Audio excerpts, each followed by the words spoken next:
సమయంలో బయటికెందుకెళ్ళావు? ఎక్కడికి వెళ్ళావు? ఎందుకీ కంగారు? నువ్వు చేస్తున్న పనులకు అప్పుడప్పుడు అసలు నువ్వు ఎవరివి అన్న అనుమానాలు మాకు కలుగుతున్నాయి. ఈ రాత్రి వేళలో బయటికి వెళ్లాల్సిన అవసరం ఏంటి? ఎక్కడికి వెళ్ళావో నిజం చెప్పు. నువ్వు నిద్రపోవాల్సిన సమయం ఇది. లోకమంతా నిద్రపోతున్న వేళ ఇది. నిద్ర మానుకుని నువ్వేం చేస్తున్నావు? చెప్పు. పెద్దావిడ గారింటికి వెళ్ళాను.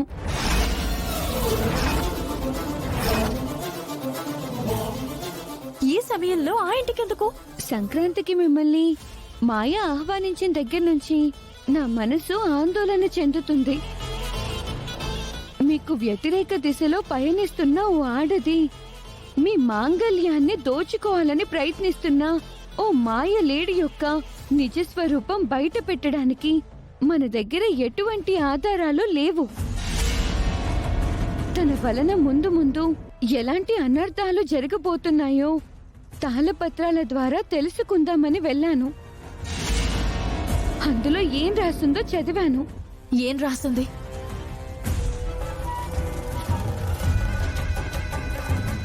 దుష్టగ్రహ క్రీడ ఆరంభం.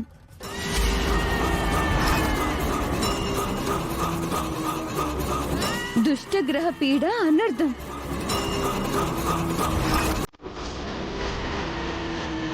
దుష్టగ్రహ నీడ వినాశనం.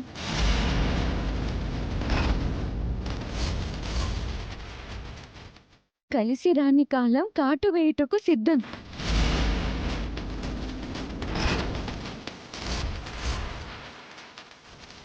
ఊహించని విపత్తు.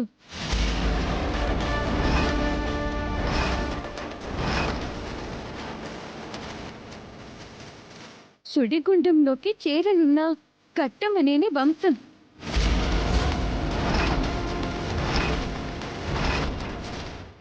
ఈ సంక్రాంతిలో ఓ వైపు నుంచి మాయ, మరో వైపు నుంచి అవనిలు రాబోతున్నారు.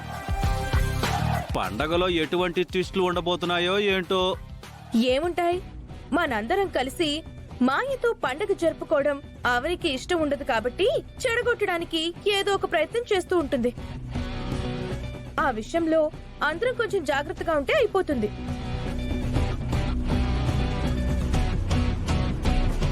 మీరందరూ సంక్రాంతి పండగ సందడిలో ఉన్నా నేనైతే అవని అర్చనల్ని కనిపెట్టుకుని ఉంటాను. నా 2 కళ్ళు వాళ్ళిద్దరి మీదే ఉంటాయి.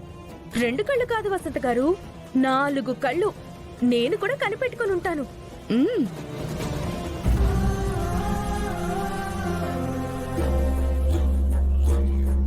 పది మంది కలిసినప్పుడు అవని అందరి ఆనందాన్ని కోరుకుంటుందే కాని కార్యక్రమాన్ని చెడగొట్టాలని చూడదు.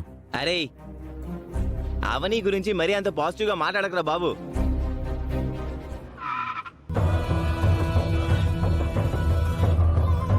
అదిగో మాయ మేడం కారాగింది. ఇప్పుడు మనకి అసలైన పండుగ మొదలైనట్టు. ఏవో తెస్తానని చెప్పింది. వెళ్దాం రండి వసంత గారు. ఆ ఇదిగే, ఇంట్లో ఊరికే తిని తిరగడం కాదు, చిన్న చిన్న పనులైనా చేద్దుగానే పదా. నేను రాను, పోరా. మాయా మేడం గిఫ్ట్లు తెచ్చింది. ఆ గిఫ్ట్లు ఎవడు అరే, మోసుకొస్తాడు? అన్నయ్య. పదా. నిన్న సామి చెప్పిన విధంగా జరగబోతోందా? వివరంగా చెప్తాను, జాగ్రత్తగా విను. సంక్రాంతికి అవని వస్తానని నీకు మాటిచ్చింది కాబట్టి తను ఖచ్చితంగా ఎందుకొస్తుందంటే నిన్ను ఇరికించడానికి. ఏదైనా అవకాశం దొరుకుతుందా అన్న ఆలోచనతో వస్తుంది. నీ గురించి ఏదో ఒక అనుమానం రేకెత్తించగల సామర్థ్యం అవనికి ఉంది. అందుకే అవని బయలుదేరినా అవనిని బయలుదేరనివ్వను. ఆమెని ఆపుతాను. ఆమెకి బదులుగా మరొక రూపాన్ని సృష్టించి పంపిస్తాను. మరో రూపమా? అవనిలా ఉండే అవని నకిలీ రూపాన్ని పంపిస్తాను.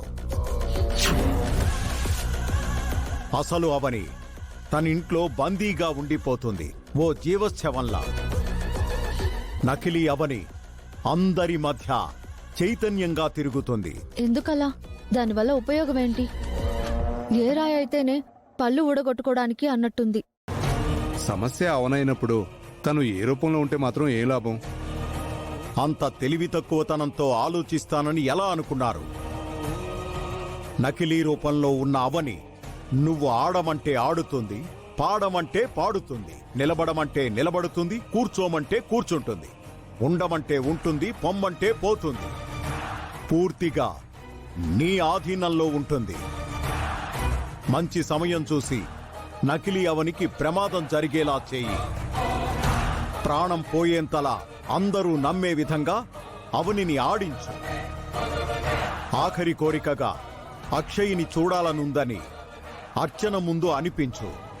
నిజంగా ఆ అర్చనకు అక్షయ గురించి తెలిస్తే అవనిని ఆ పరిస్థితిలో చూడలేక నిజం చెప్పేస్తుంది.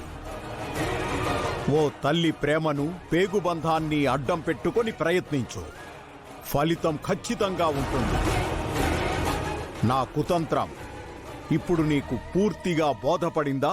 బోధపడింది స్వామి. అంటే మరో రూపాన్ని బయటకు పంపించడం స్వామి వల్ల ఖచ్చితంగా సాధ్యమవుతుంది.